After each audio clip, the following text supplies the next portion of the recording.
Hey guys, this is Megan from You Go To Be Kidding, and this week I am out with the goats. I wanted to show you these guys and show you how they are doing and just kind of talk about a health update for them. And it's the middle of August. They're doing great, so I want to talk about that. And I wanted to just talk about some Homestead burnout. It is the middle of August. We are thick in the heat and the things that need to be done. And we're just flat out tired. So I kind of wanted to talk about that and what it's like and should you expect it and what do you do about it when you feel done. So anyway, I'm going to turn the camera around, show you these cute goats. They're doing great.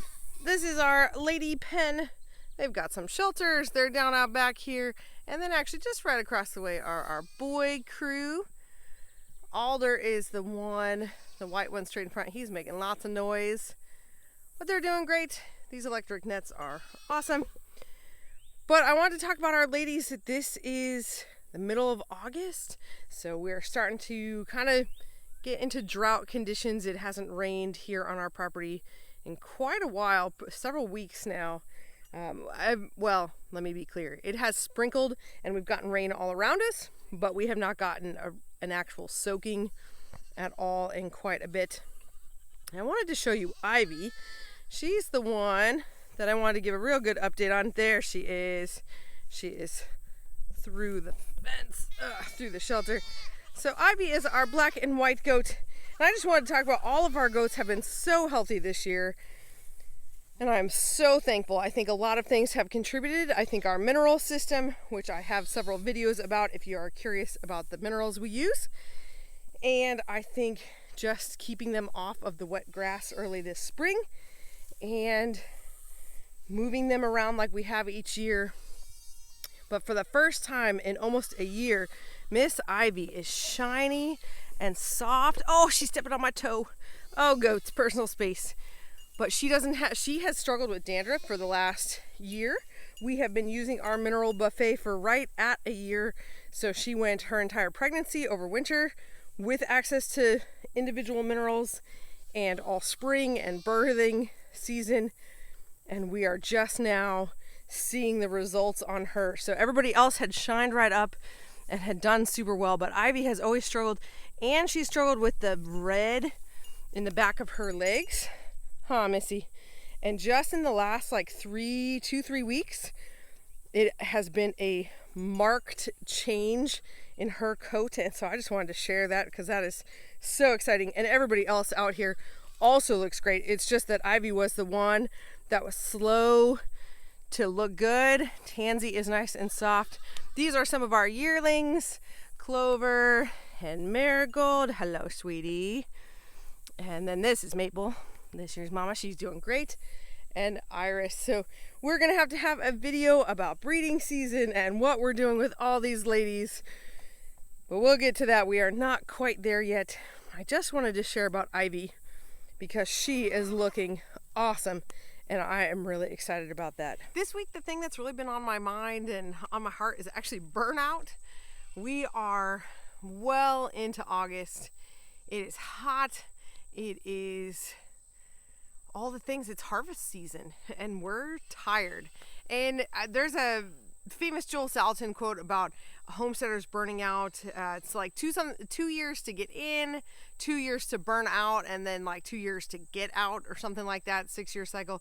I think this is year 5 for us, and we're not getting out. We're not quitting, but I think it's pretty normal to feel like this. And I wanted to talk about what does it feel like to be burnt out in a way, but still stick with it and still move on. So it is August.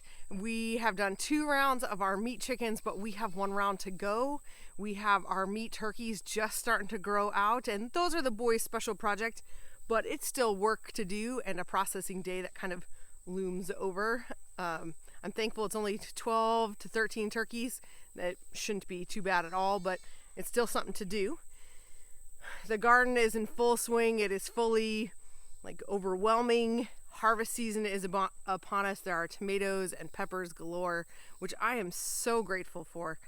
I don't want to sound like I'm complaining, but it's if I get out in the garden, if I manage the heat or brave the bugs, there's so much work to be done.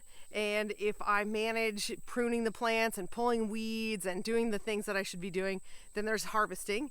And if you harvest everything and you get it in the house, then there's preserving it. And then if you spent all day preserving it, you still have to cook dinner for your family. And there's homeschooling. With August, we're back to school. There's normal things like dishes and laundry.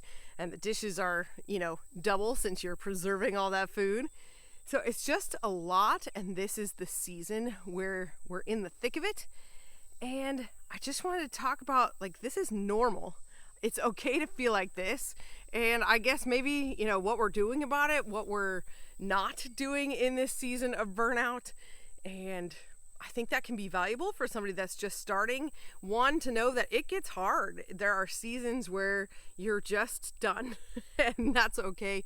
But I think it's really important to recognize that, August, September is going to be a tough season, and to not change anything or quit anything drastic in this season. So number one piece of advice, don't quit in August.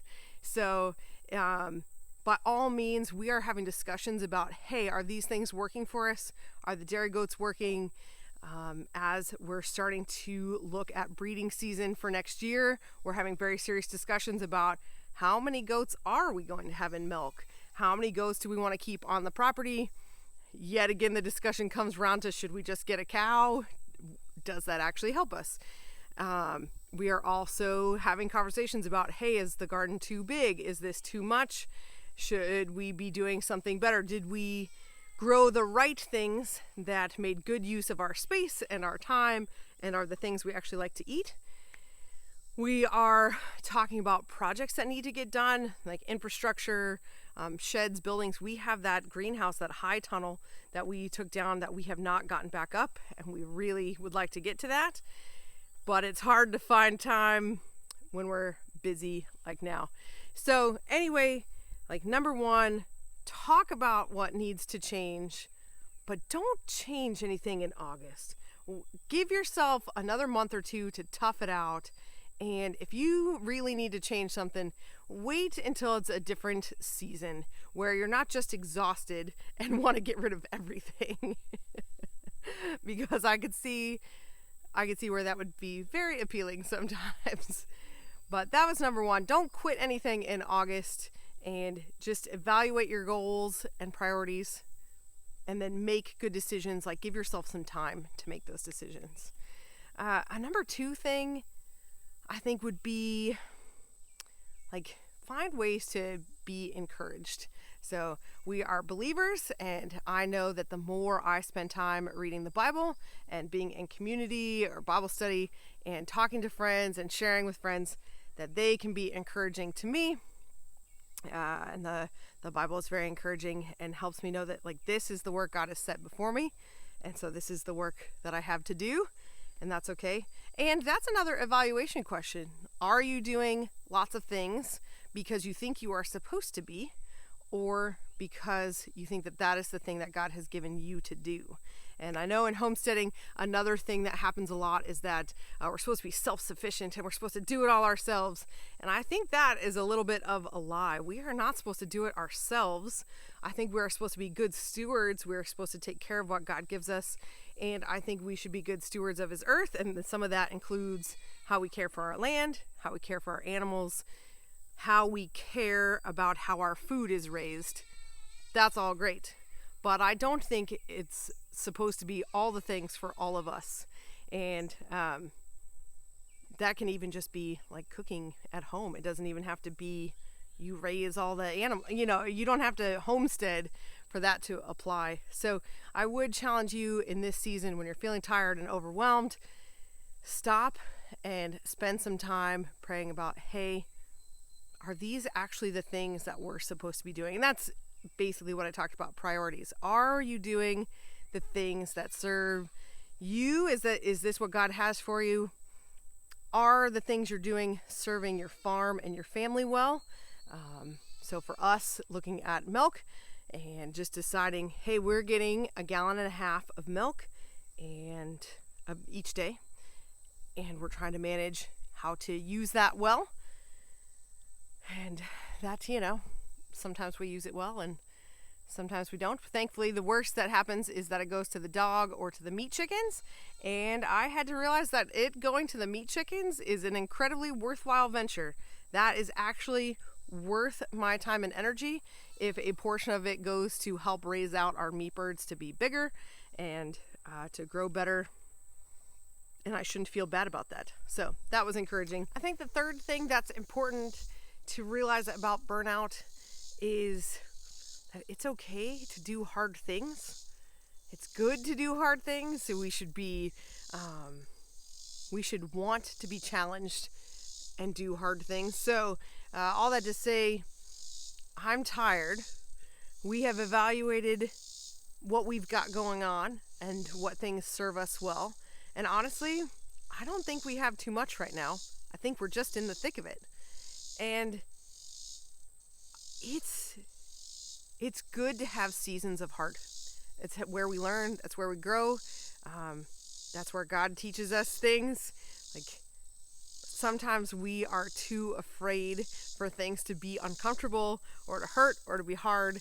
And I think that's actually super important for us to do hard things. So I know I talked about a few weeks ago, like learning to do new things. I probably talked about hard things in that video too, but it's just such a huge theme of homesteading and growing your own food and raising animals. And let's be honest, raising kids and just trying to live a life, it requires hard things. So go out there, be encouraged. The fall is coming, winter is coming, and we will be okay.